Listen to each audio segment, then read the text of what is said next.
Start? Yes, ma'am, you can start now. Okay. Good afternoon, everyone, and welcome to the special edition of the Vibe Live.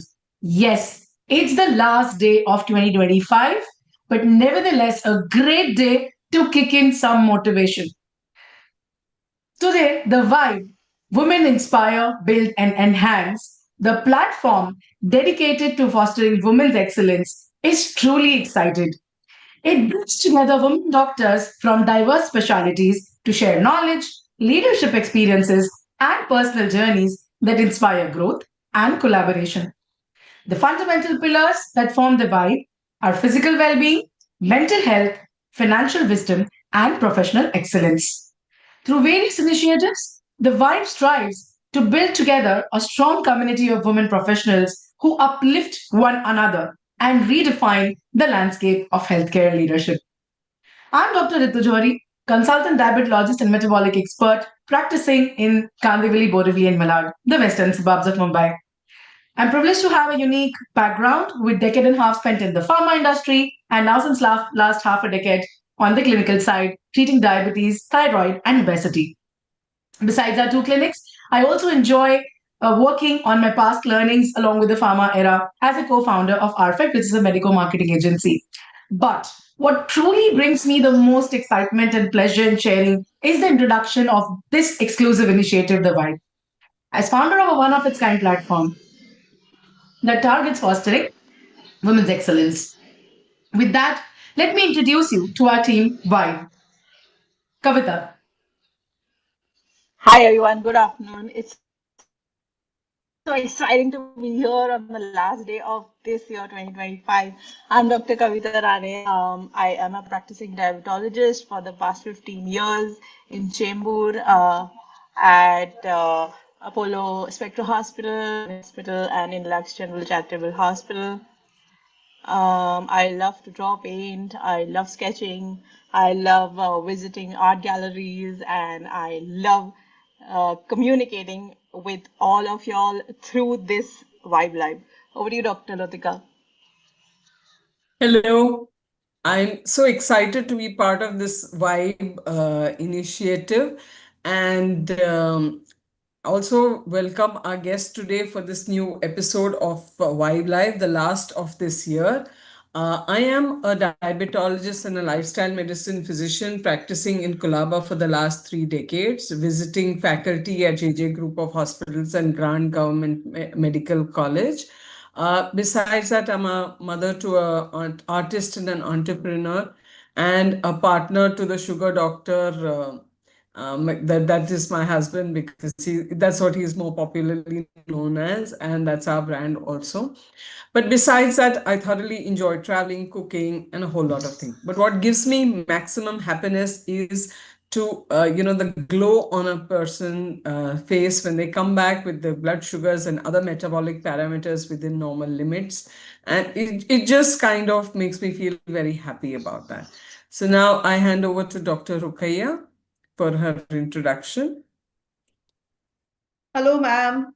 Good afternoon and welcome here today on Vibe. And I am Dr. Rukia Surya Sheikh. I'm a diabetes, thyroid, and obesity specialist. I've been practicing in Mulund at my clinic, Blue Circle Clinic, for a decade and a half. And in these years, I've realized that, managing sugar levels have been often simpler than managing life levels. But when you don't see me in clinic, you will usually find me working out, playing a round of carom, and enjoying good company and great conversations, which bring joy and laughter. And lately, I have started painting. That's my way of adding little color and calm to the chaos of daily life. And I'm really excited to be here today among these inspiring women in medicine to learn, to share, and to grow together. Over to you, Dr. Pranjali. Hello, good afternoon, everyone. Good afternoon, Dr. Anita, and wishing you all in advance a very happy and new year and a prosperous new year. So, I'm Dr. Pranjali Shah, Director and Chief Diabetologist at Diabetes Clinic. It's in Mulund, and Director of Internal Operations, Eye Heal. It's an eye specialty hospital. So, I love treating young diabetic patients and help them live longer and stronger life. But apart from my clinic hours, you will find me traveling, you will find me hiking, doing farming, playing with my pets, and exploring life apart from your daily clinic routine and connecting with new people. So thank you so much, and over to you, Dr. Kavita.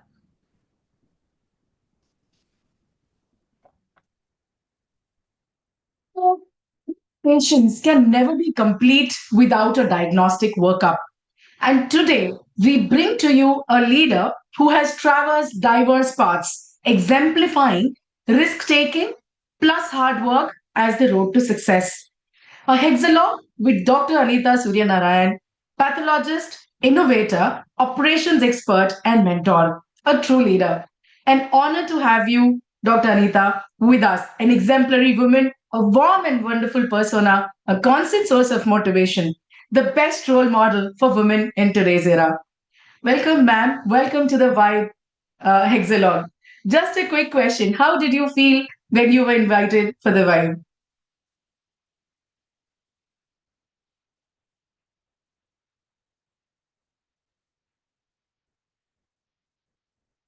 Madam, you'll have to Yeah. unmute Can Yeah, yourself. yours yeah, I is did. I mute. did. Yeah, I did. So I was very excited. I did not know what vibe was, but it was Kavita on the other line. And when she says something, you feel very motivated to whatever it is.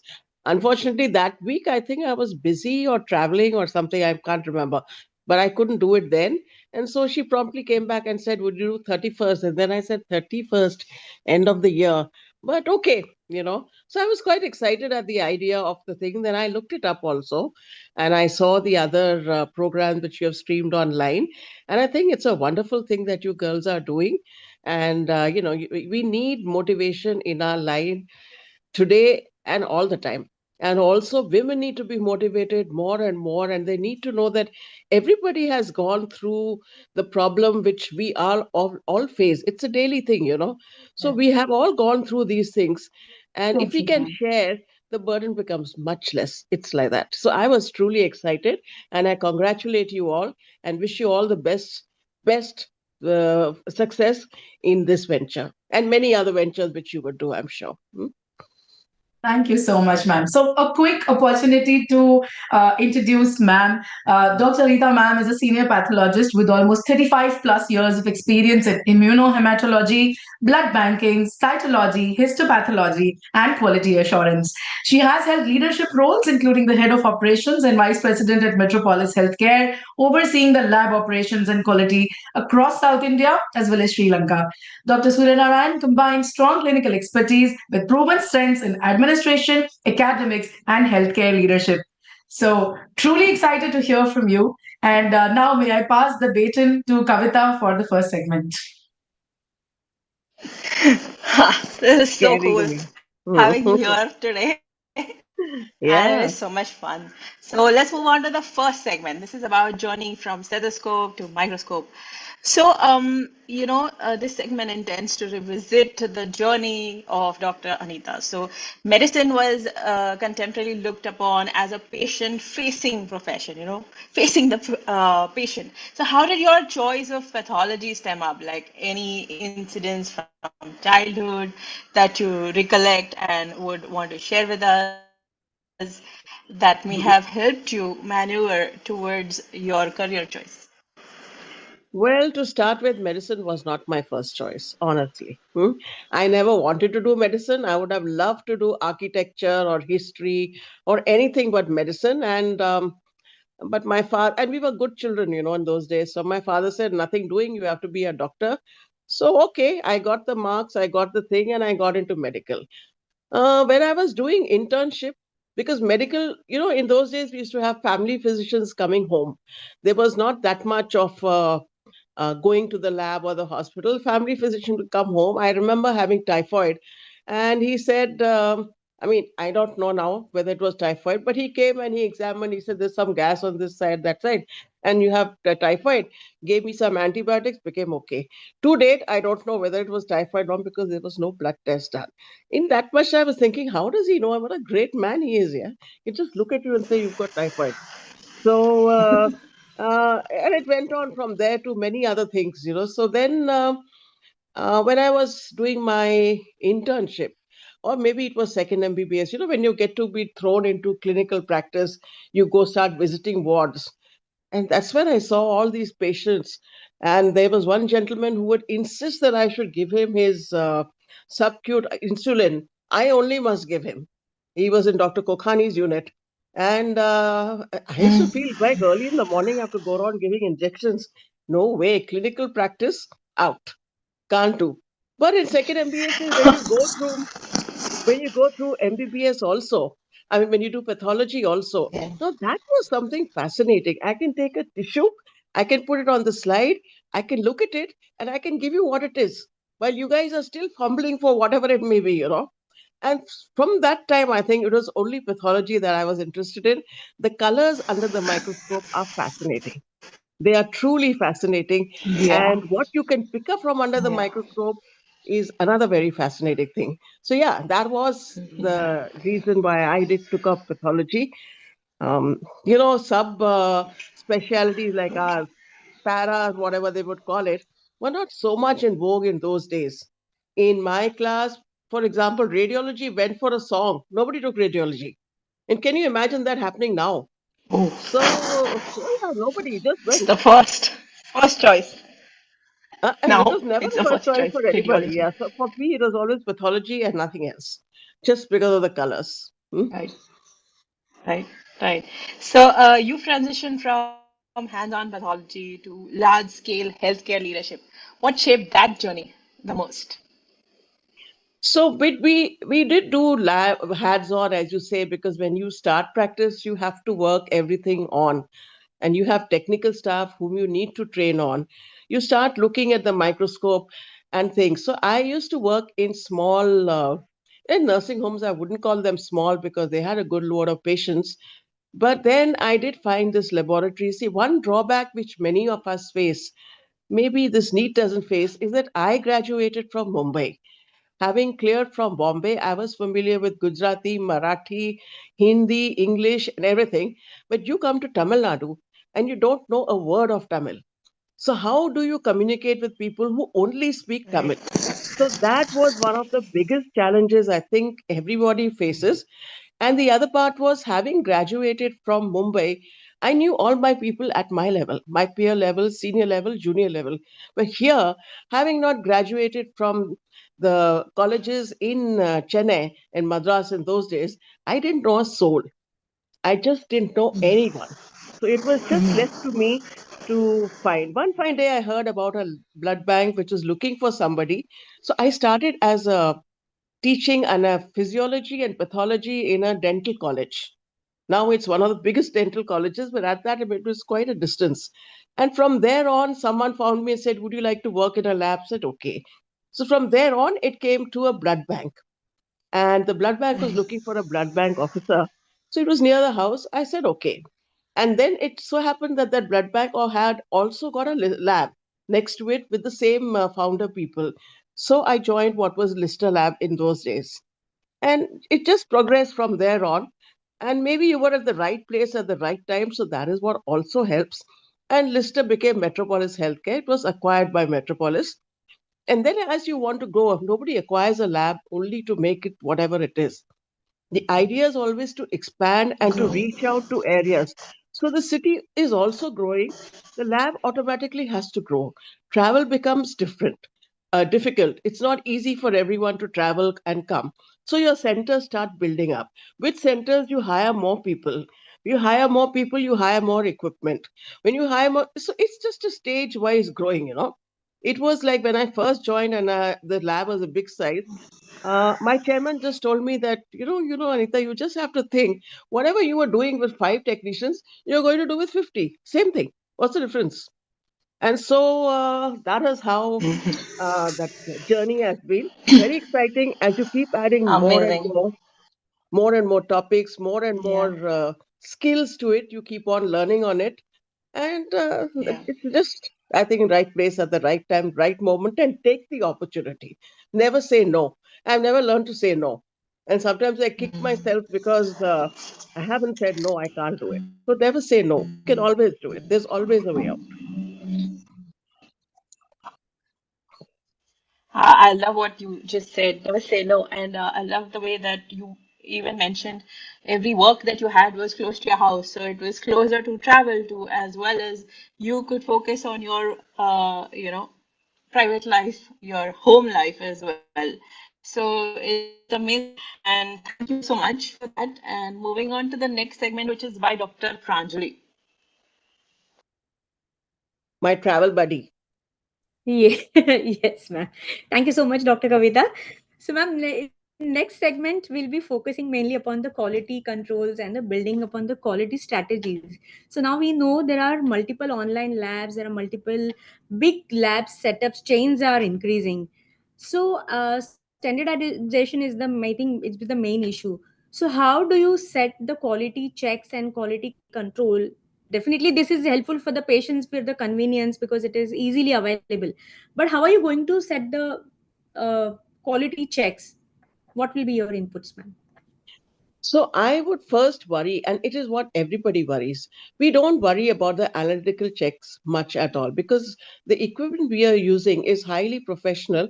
They're highly qualified from big instrument companies, and there's a lot of automation. Though you Okay. do need to run quality control in it, and you need to have them, but once they're fixed, they're checked for all the quality norms. They're okay. What you really have to worry about is the pre-analytics. Pre-analytics makes the maximum number of errors which can happen from any lab whatsoever. And to a certain extent, post was not too much. Your pre-analytics are 75%. You've got that right, you've totally got it right. And when you say pre-analytics, it is the selection of the patient, the type of patient, the timing of your sample. Now, you all being in the professional and knowing, lifestyle, you know that if I have to collect a sample of blood sugar for fasting, the timing is so important because he has to be fasting and the patient has to understand that. Yeah. And when you are going to do a postprandial, again, the timing is very important. Nothing should be taken in between. But apart from that, we do know that this is going to be a transport time. The transport time and the logistics, how you transport the specimen, is also very important because if you have not collected in the correct tube, you can get glycolysis and 2% it will fall down all the time when you do it. So you get an abnormal reading, which is bad for the patient. I mean, we are not doing any justice to the sample. So processing also has to be time. So from the time you collect the sample, your pre-analytic, to the time it is labeled correctly. If it is not labeled correctly and a barcode, now we have a barcode system, but there's nothing to say that the barcode cannot go wrong. So there has to be some kind of thing. You have to look at any error which can happen at any stage. We use fluoride tubes, but there are people who still insist on using other tubes which are not great. But even the tubes which you're using have to pass quality checks. They have to have, we run all and see that they are doing, they're giving the correct sample 10, 20 times to see I mean, there's a lot of quality work which goes into it. So these are the things which we'll do. There's one incident we have when we were collecting, in those days we used to collect 2 hours PP and all that. The patient went off and came back. When he came back, they just as a courtesy, we asked the patient, the technician asked, that I hope you had nothing to eat. He said, no, no, no. I had my breakfast 2 hours back. I've not eaten anything. Then his wife said, but you had no that watermelon juice outside. And he said, yeah, but they never told me not to drink anything. Yeah. So we said, God, I mean, watermelon Couple of juice just times we now. see a lot of patients, like we also see in clinical practice, look, they've been informed that you have proper full meal during your breakfast to check the sugars also. So, ma'am, another thing I would like to ask, like, so whatever you're telling right now, these are all mainly for the doctors, but as when we are selecting any lab, or so what all things we should see? Suppose if we are checking any lab online, or we are selecting a lab for our patients if they are doing certain blood tests from any lab. So what we should consider when we are selecting any lab? So one would be looking for the reputation. Second, you would be looking for the NABL requirement, and the Okay. ISO certification. All labs today by the government are they're insisting on doing NABL certification, which is the ISO 15189, now the 2022 version. So whether it's a small lab, whether it's a medium-sized lab or anything, but they have norms for all the labs now. So that certification or that what you would say registration would be very, very important. Labs have to have a Clinical Establishment Act that they Okay. are supposed to display it. Whether you're looking it on the website, so you can easily find out all these things. But when a patient comes to the lab, we have to display this even in the collection centers. So these are some of the things, and of course you can go by the ratings and all that. But since the certification is available for all sites, and the government of India is insisting that the certification should be there, otherwise they will close it. And most, in Mumbai and all, they are very particular. And an NABL certified lab, if you have ISO, if you have IEC, if you have higher ones than that also, APLAC and all those certifications, then there is somebody who has audited it, somebody who's gone through the process from beginning to the end, and to see that everybody is following the norms, even to the person who is signing the report. So all these have been checked. The quality of the person who is signing the report has also been checked, because we Important. go through rigorous training, and we also go through a proper question answer sequelae which goes when the lab is being audited by professionals. So if they certify you are good to authorize all this, then you're good. So from that onward, they even certify the technician. A lot of emphasis is going on training and experience of the technical staff also, and how good they are. So at every bit they will be examining. That's how you get the certification. So I would suggest that everyone should look for the certification, should look for the this clinical establishment and other acts, and there are various other things for HR and all which should be there. But most important would be the certification. That would Exactly. give you that sense. Yeah. We can guide our patients also, like, because a lot of Yes. patients are coming, they'll get entire blood test done every third month because they're getting a 200, 300 rupees thing. So we can tell them when you are selecting a lab, what all things you can see. So Yeah. It's not that 200, 300 is not okay, because, yeah, we work on volumes. You yeah, would understand that we work on volumes because the machines which we use are high throughput machines. High throughput huh, means the more the quality, more the amount of samples you give in, the better it works. So if you have a machine which is capable of running out 2000 tests uh, in a day, and we are only using it as 100, it's a waste of equipment. There you will find people cutting corners. They will not run quality control. They will not run all those things. So that yes. has to be the thing.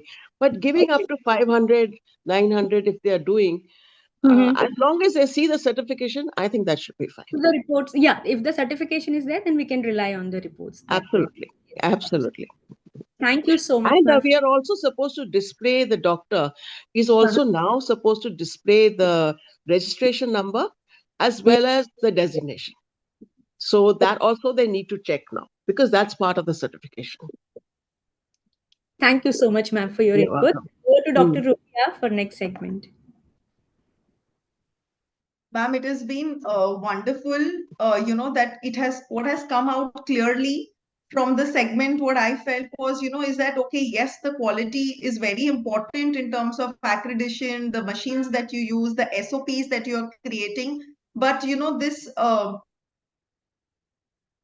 culture about teaching your technician, the culture about understanding the timings when the blood test has been done, like you said, the timing of collection is also very important. This accountability and this everyday choices which the labs make is actually making a big difference about the report, which comes out, and that helps us in giving decisions for the patients. So, ma'am, my next segment is about the pathology and future of it.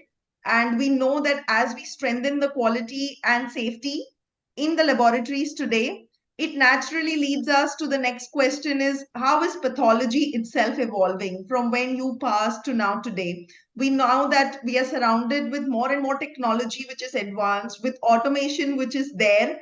The education, it is redefining not just how we work, but also who we need to become as pathologists. So the person behind the technology is also getting very important. And for this, my first question to you would be that you've led this large diagnostic systems like Metropolis Healthcare.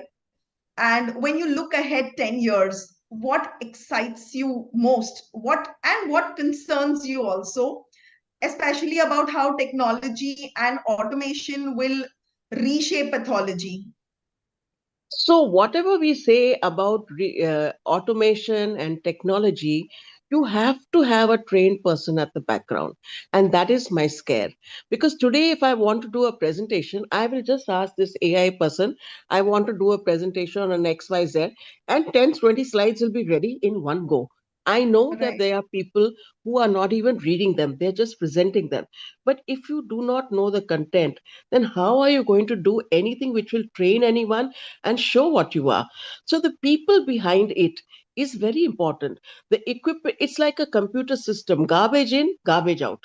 If you do not process what is going in properly, and if you do not have a correct processor at one side, you will only get rubbish which will come outside. And today we are right. relying on so many technologies. See, we have worked, ours is an area which we have worked from test tubes.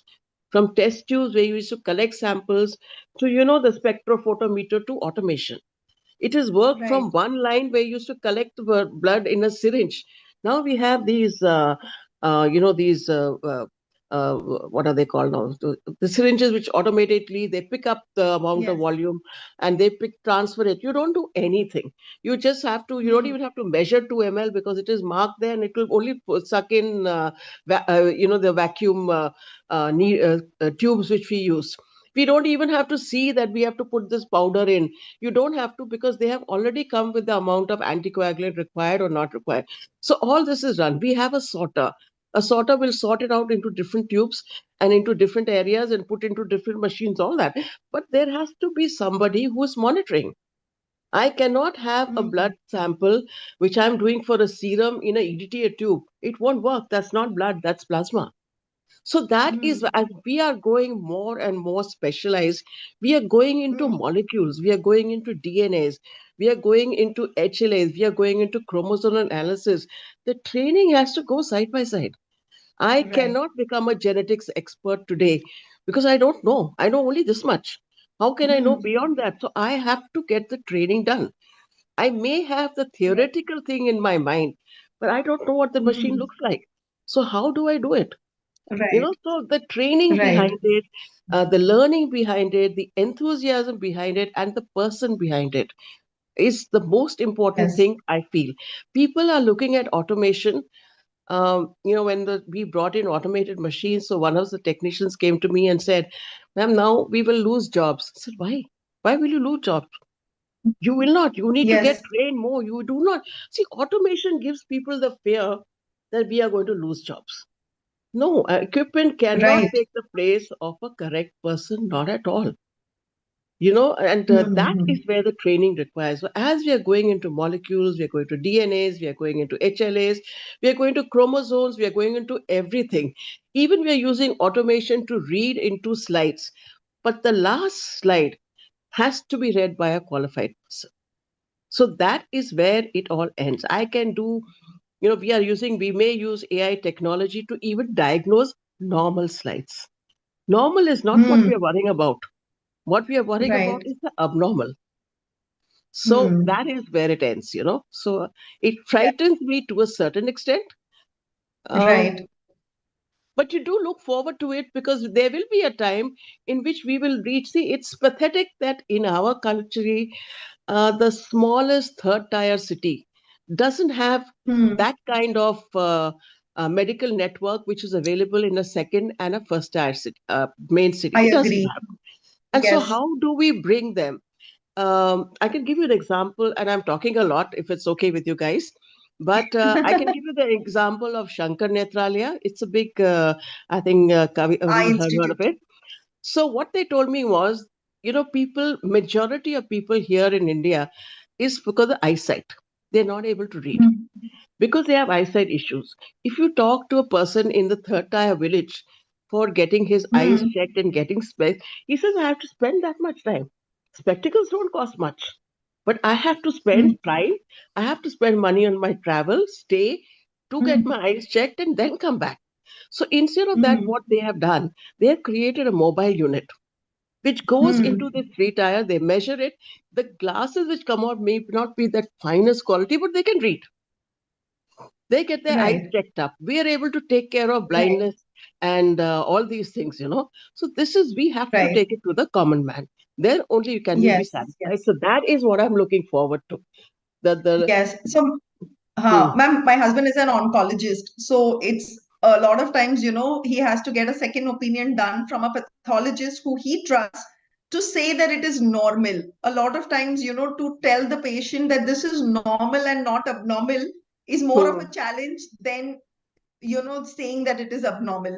So yes, the AI is sometimes over-diagnosing, but we need the expert behind to tell you that this is the right thing. So I think the trained eyes is what, the training is always most important. The clinical judgment is extremely important. So hmm. ma'am, we also know your passion for academics is evident with the miles program, which is Metropolis Institute of Learning, Education and Skilling. And what gap did you felt that you need to be filled, and what kind of pathologist do you hope that this platform will create? What is your vision for this program? So, incidentally, this program is not only for pathologists, it is also for lab Hmm. technologists, you know. So, there are people who are good Okay. technologists, but they do not have the qualified degree or the BSc or the post certification. So, we launched these programs with the idea of creating technical skill and pathologist skill, which people are they're able to understand and they get trained in learning. Books learning is out of the thing. You cannot say that there is a syllabus for pathology or a syllabus for diabetology. What is a syllabus? It doesn't make any sense at Hmm. all. You have to go way Hmm. beyond it. Our subjects don't have a syllabus. No subject has a syllabus. So when they have worked Hmm. in the syllabus and got that degree, that's not enough. They need to get trained Hmm. in certain. A pathologist, for example, basic general pathology covers everything, but you do not Right. cover genetics. You do not Hmm. cover chromosomes. You do not cover immunohematology. How do I know I'm going to like immunohematology? I might have liked it as a postgraduate when I finished my MD. But once you throw me Hmm. into it, sir, I'm not bothered about which group is what group and minor and this and that. I don't want to learn all these things. I want to see cytology, but I can't back out. No. Hmm. So we created Right. these with the idea that the pathologist post qualifying or even during his PG, his her PG training, will look into it and decide, is this the field I want? Is this the Okay. experience I want? And after the lectures and the training which we give them, they also have to work about 1 week or 2 weeks in a laboratory, which is nearest their thing. So they get the exposure of the, you get the exposure at workplace, what we call it at the Hmm. desktop or the workplace.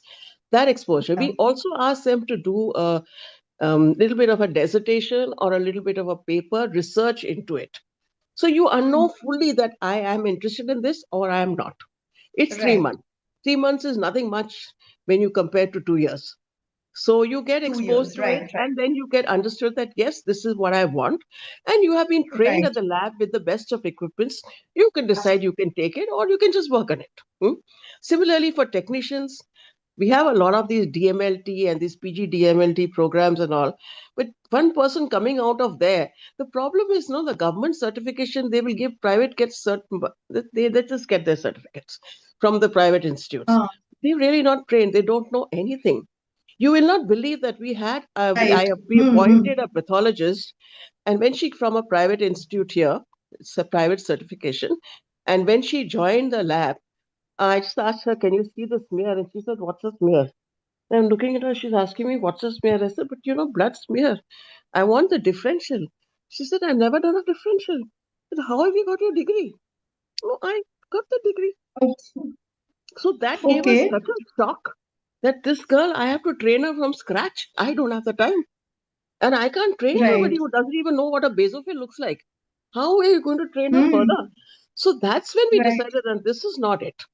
We have to Hmm. have, we need to impart it outside our levels. so that people do know, whom they are talking to and what they are seeing. Right. So I that was think, the ma'am, it basis. is bridging the gap between, so not all colleges are training everyone at a particular level. So, this kind of a program lifts you up and, tries to bridge the gap that, okay, this you've not done proper. These are the other things you have to be probably exposed to, which might be of your interest later, and you can take that up, Right, if you want to get right. into genetics or cyto or immuno. So, that's a great exposure. So, ma'am, this is Absolutely. about technical excellence. In your experience, what should you start cultivating early if you want to become Dr. Anita Suryanarayan, if you want to grow as a leader, the innovator, and the system builder, and not just being a report writer? One line only, never say no. Oh, Chances nice. will come your way. Take all your chances. It doesn't matter. So, ma'am, Don't think twice. yeah, How will I manage my house and my children and my this and that? All will fall into place. There's always a way of doing everything. Never say no. Accept whatever comes.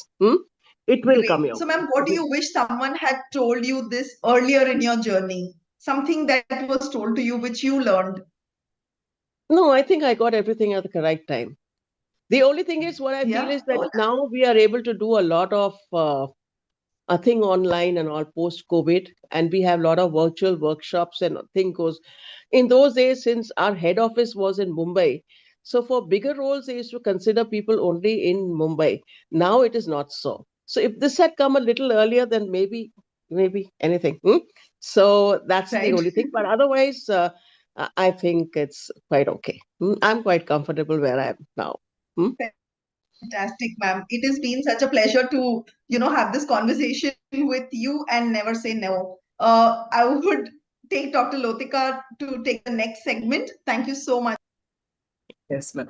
It's really very insightful speaking to you and hearing you, madam.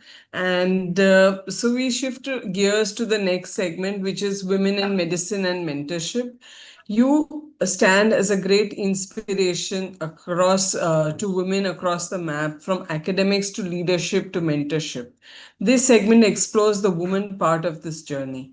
While we have come a long way, gender bias still is real and it does exist. Yeah. What challenges did you feel as a woman in senior healthcare leadership?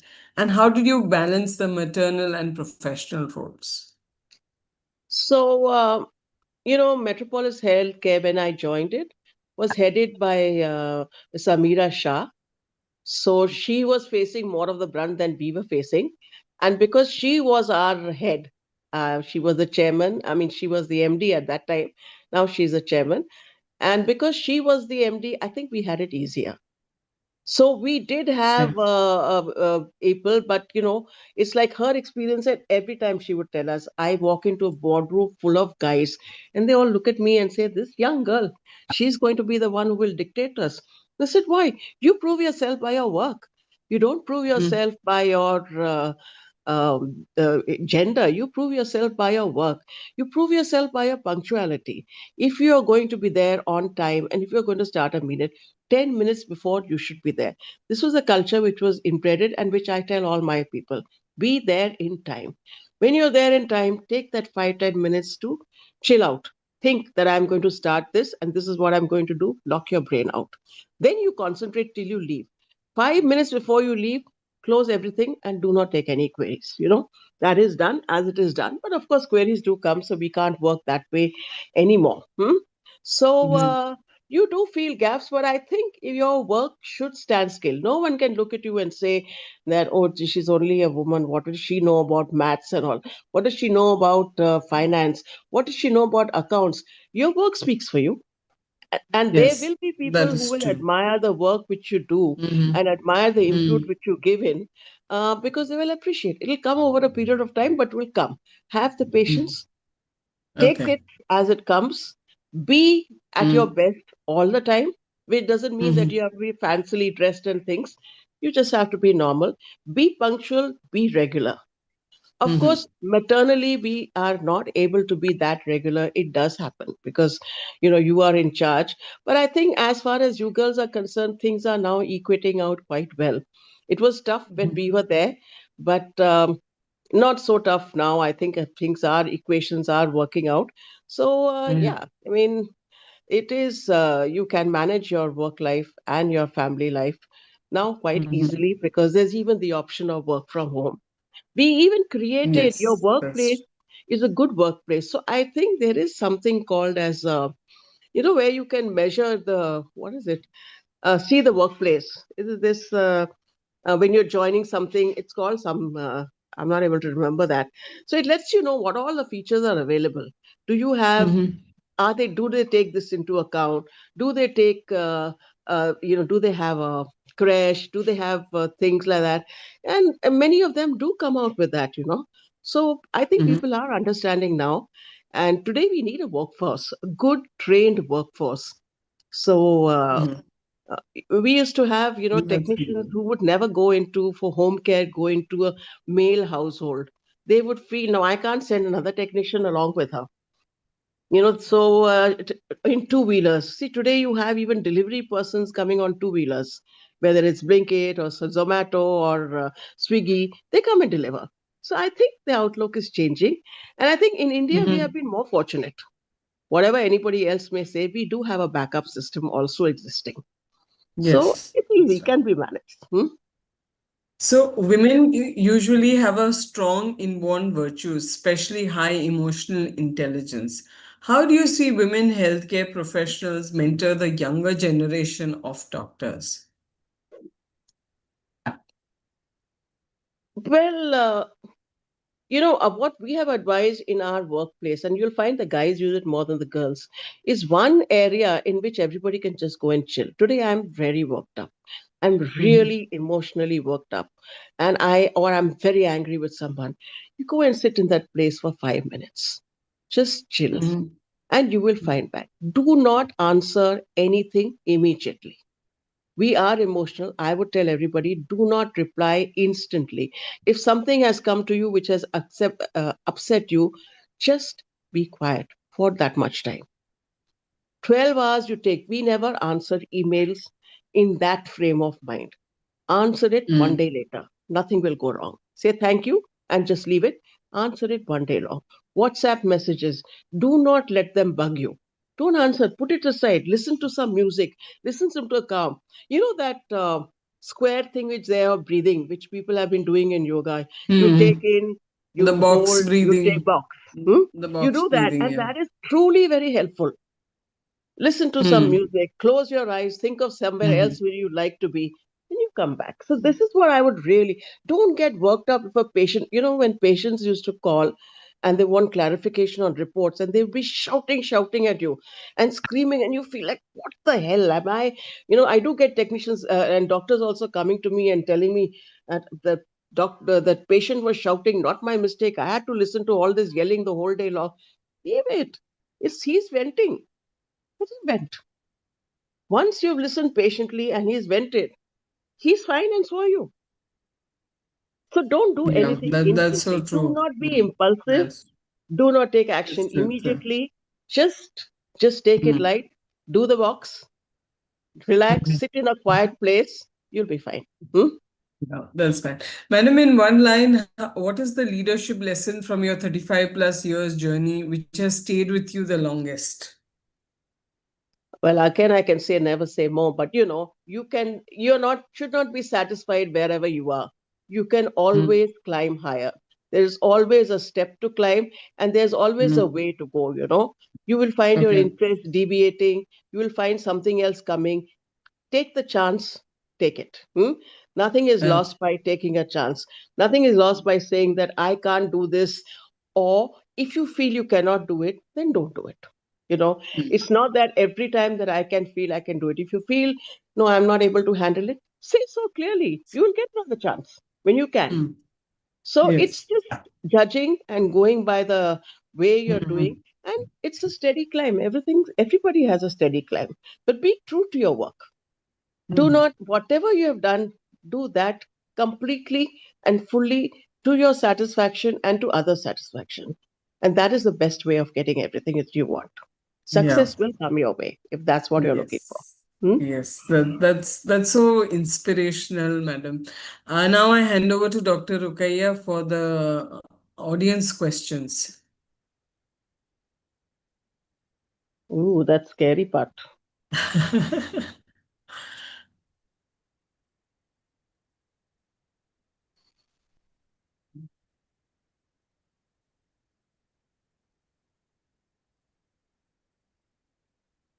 Rukaiya, you'll have to unmute yourself. Rukaiya, you'll have to unmute yourself. Sorry, yes. And if there are any audience questions, So, ma'am, we have two questions today. And first is by actually Mr. Ashok Tavde is telling us from Thane that there is an excellent discussion which is going on, which he's really enjoying, leading to a lot of insight in army. So they're really liking this discussion. Thank you. And about the next question that we need to take for you is, what is, yeah. So how to set up an ideal pathology lab? Well, an ideal pathology lab, you need a lot of input. You want to start small. You need to Small. know what is the size of the lab which is going to be there. How many people do you expect it to come? How much is so? It's not only just collecting a sample and processing and giving there has to be a plan in action. And these ideal setting of a lab, you will get even on online, and you can visit different labs of different sizes and see how they work. Mm. So from the taking in of the instruments, from the manpower hardening, from how the equipment you are going to be using, from the software to the report handling, to the water, to everything, you will need to divide it into space. So there's a lot which goes into it if you're looking into a lab. There's a space, there's an environment, and there are, I think, things which are available which you could go through, and you can ask. You also have people who are technically qualified. There are very many what you would call them as organizations, or even people who would advise you as advisors as what to do. I would not. You need to have the space requirement also needs to be there. Just how many square feet, how much is required, how much is the air, how much is the ventilation, what is the temperature. So it needs to go through a whole thing and the certification. So Right. from collecting the sample to processing the sample to the collection area to the transport area to the lab area to the reporting area to the cleaning area to the disposal, these Right. all require certifications now. So best thing would be either to visit, have a plan in mind what you want to do, and don't take everything. Start with something, you can always expand. So I Right. would suggest take the basics, go with the basics, improve on the basics. See, there is a certification which is available for labs who are collecting very less salary. That is nothing at all. They just need you to participate in EQUAS. EQUAS is what we call as the External Quality Assessment Scheme, which is arranged by the government. And you just need to able to pass on it to get the certification, and somebody will come and audit. And post that, you could go ahead for addition of more things. So that it's just a plan which needs to be done. You Right. cannot just start a lab and say, I want to start a lab in my kitchen. You can't do it anymore. So there's fumes coming, slates coming. So all these requirements are there. They are listed. One can look at the NABL site. Right. NABL site will have all the requirements, can go through it, or you can go through the ISO sites which are available. You can even Google and ask, because this all is available now. Right. What should be an ideal lab? You can look for Ma'am. all these things. Yeah. But all of this, actually, I find it too overwhelming. Isn't it easy to just take a franchisee from a good lab? Yes, but the franchisee person will come. The lab person will come. Yeah, And but he will take care of all these certifications, and then if I'm a pathologist, my job is to take care of the work rather than taking care of the logistics part of that whole thing. Or I would I say don't yes, know how the franchisees work. I'm just no, asking. franchisees do work like that. They will get some percentage and something beats like that. When we take in franchisees, but we have like-minded franchisees. No, he must be in the same way as I am, and he must Right. be on the same wavelength as that.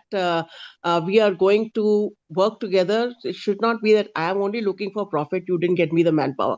It should be that you didn't get me the profit. You said you'll give me 40%, 60%, but I'm not even getting 1 lakh. So that's not the way. The person you have to be vibing with needs to understand that franchisee person also must come and visit the lab to see the issues which are there. If you are like-minded, fine.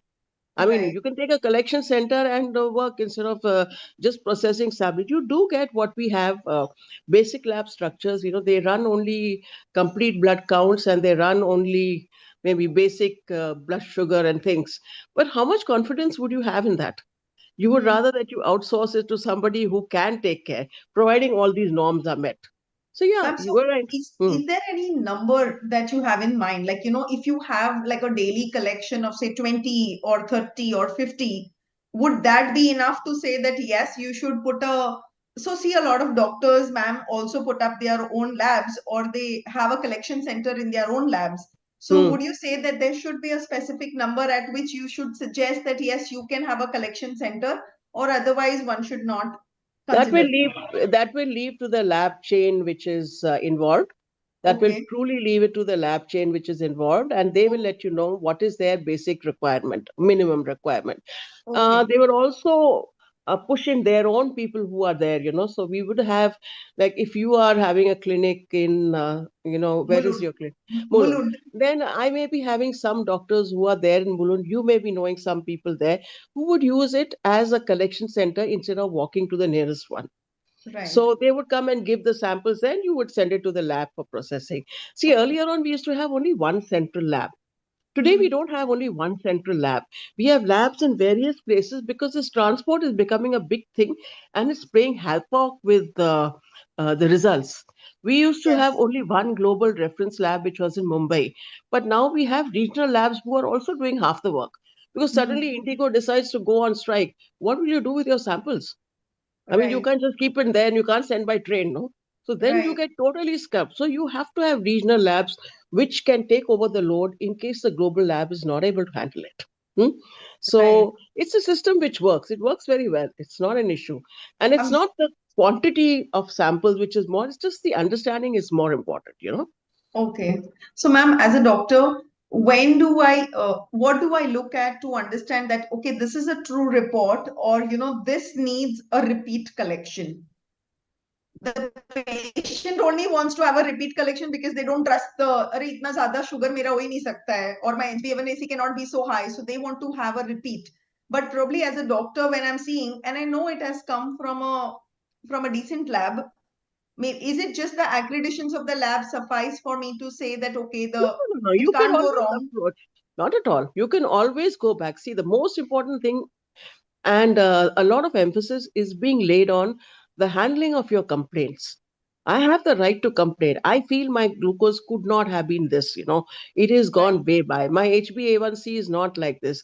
So, one thing which we all give you is we should be giving you is your what we call as a data chart. So, I came and did it in 3 months back. This was my level. I should be able to give you that report. You can follow how the reports have been going. If I am a Metropolis is person who is giving us doing that. that, in my lab, we are doing that, and we suddenly see that the sugar has gone haywire or it's gone very low, I have to give you that feedback to the doctor Mhm. that look, there's something wrong. Either Right. they have not collected or something has not been there. But this complaint redressal is very important. You should be able to Right. complain or tell somebody that, look, I would like a recheck, and they would do a recheck for you. They should. That is the quality of a good lab. And So, come ma'am, back to you. often the local labs that we have, we get a call from them or we are able to go to them. They're telling, can you recheck on the sample? But it's very difficult for me to go to a chain of lab. So if I want to go get a recheck FSH done or a recheck prolactin done by a Metropolis, how would I go about with that? So just go back to the collection center and tell them, Yeah, just go back. You have your ID number. That's a unique number. You could right, go with the sample ID number, which is there. They will ask right, you for the sample ID, and then that sample is traced right from the time it has been collected to the time it has reached the lab to the quality control at that point on that day, because every day we are supposed to run an internal quality check. So if the values are going up or too low, I am supposed to recalibrate it and run it again. We do have an external quality assessment scheme. Once a month, sample comes from another lab. So these all things are there in check, and you have the right to demand for it also. You can ask for it, they will give it to you, and you could check and see whether everything is in order, then we'll assume. I'm sure you know that glucose one reading is not enough. You'll do 3 readings also. Yes. So yeah, these, and you can expect sometimes things will not always work out the way you want it to work out. Right. They do have errors, but we take analytical complaints very seriously. It is a black mark against any one of our labs if we get an analytical complaint. That will not do. You can have Right. pre-analytics, you can have anything, but an analytical complaint, your machine giving a wrong reading, is not acceptable at all. So it has to enter very deeply and look at it very thoroughly before saying that no, everything was right our end. That's why we have stopped calling it reference in range now. There is nothing like a reference range. It is a biological reference interval. BRI as we measure. You will have seen that in the reports. We don't say reference range Yes. because everybody's body is variable. It varies from this time to that time. It varies. The hormone levels vary from morning to afternoon to evening. There's not a standard range for anything. So that is why it has been now called as a BRI, biological reference interval. I hope that answers your question. Ma'am, it has been so insightful to actually, have these conversations with you because we don't get these answers. So recently, I just saw a prolactin report and I just asked for a serum prolactin. But what I got was 3 types of prolactin levels which were given to me. And I was actually reading the report that, okay, what exactly then is the prolactin level? What am I supposed to do? So I think, this BIR has also been a new thing for us to know, which up till now we've always been, just seeing the reference range, but BIR is a new concept which has been No, introduced. no, So, new. It's a very old term concept. Not old in the sense, more than 5 years now. ma'am, but this is, it is still with with Metropolis and a bigger labs, but not at, it has not penetrated to all labs. So that is So, where the training has to go down to those yes, labs also, yes, and if you are on good terms with the person who is there, you could tell them also, there's nothing wrong in learning something new. We have absolutely. learned a lot of things which are new. For Yes. example, I'll tell you, we had a young fellow. He was 22 years old. This is the first thing which I remember. His father was a, DMK rules the roast in Chennai. So he came for a pre-employment checkup. His glucose was 560. And we went into shock. We run it again because if it is outside the range, we have a range in which we have a recheck policy. We have to recheck those samples. And he refused. He said, I'll call the police. I'll put you in jail. I'll do everything. So your son's life is at stake here. At 22 Right. with a sugar or glucose of 560, you want to put us in jail? We'll go. What about him? So, these things are things which people don't understand or accept, but this has to be explained to them. Right, So right. many times you will have to explain, and I think you should always be able to reach out to the pathologist. No Yes. lab is good if you're not able to reach out to the pathologist. The person who has signed the report is the person who's taking responsibility for whatever has gone on that paper. Okay. And that person has the right to, you have the right to ask that person, I want this clarified, till you are satisfied. So please feel free to reach back to, yeah, please feel free Thank you, to reach. ma'am. It has been so insightful again. Yes, I will. I will. Ma'am, now over to Dr. Ritu for our last segment for today. Oh, Thank you so much, Rukia. So we're going to change gears, ma'am, and we are going to put you into the rapid fire segment now. You have been like a live wire already, so I'm only wondering what rapid fire is going to be like. But yes, just let's, this is going to be a few quick answers. So whatever comes to your mind, it has to be instinctive and quite honest. So I'm going to shoot now. One word your colleagues would use to describe you. reliable. Okay, great. One value you never compromise on. Quality. Lovely. Early mornings or late nights? What is your prime time? When I was working, it was late nights. when I was working full time. But now I'm tending to early mornings because I find early mornings are the best time of the day. Lovely. Absolutely adaptive. Your favorite person, Anita the mother or Anita the career woman? Now that's difficult. You ask my daughters, I don't know what they'll say. So, in between, is that okay? That's lovely. Actually, that's lovely because that brings exactly the essence of a woman, like, and what directly said, that uh don't dare to not dream. You can do everything. It's not necessary that there are things that stop you. Next question. What energizes you the most, people or purpose? People. You can choose only one. People. Lovely. Okay. One word that brings you calm outside of work. Music, travel. If I can choose Lovely. more than that, there are not books, anything, but I would go for travel and music, yes. Superb. So since you've chosen music now, I will change my question. Your idea of cheer, would that be a good movie? Would that be a lonely night at home into your blanket? Or would that be an outing with girls where we can also possibly join Outing in? with girls. Oh, great. That's amazing. Thank you so much. That was truly sharp, sincere, and authentic, just exactly like what Vibe stands for. Thank you so much, ma'am, for being such a wonderful spirit on the rapid fire as well. So, over to you, Kavita, for the closing. Yeah. So it has been amazing listening to you and your insights and the things you mentioned today about labs all over and how one person can, go out and reach to those areas and make it more accessible. So, as we close today's Vibe Hexalog, one thing stands out to me, and that's there's always another step to climb. This is what my takeaway for today has been from what Dr. Anita has mentioned. Yeah. I would like to ask my founders as well as to what they have taken home today, like Dr. Latika. So I like that you said just chill, do not reply instantly. Just take a moment, calm yourself, and then think about what to rationally reply rather than just, replying in the moment. That is so nice. Of course, there were many more takeaways, but this is what worked for me. Dr. Pranjali?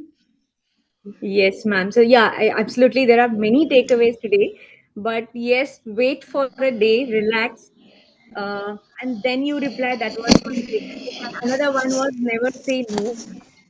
So that is amazing, and that will help us to grow and go ahead in life. Definitely. Over to you, Dr. Rukia. Ma'am, so many. I have a page full of things written about what we have chatted here, but never say no is definitely the title for today's episode.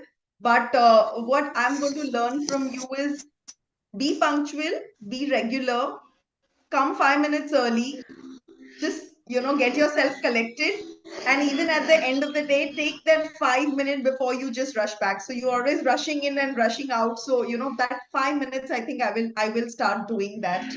And yes, that was great.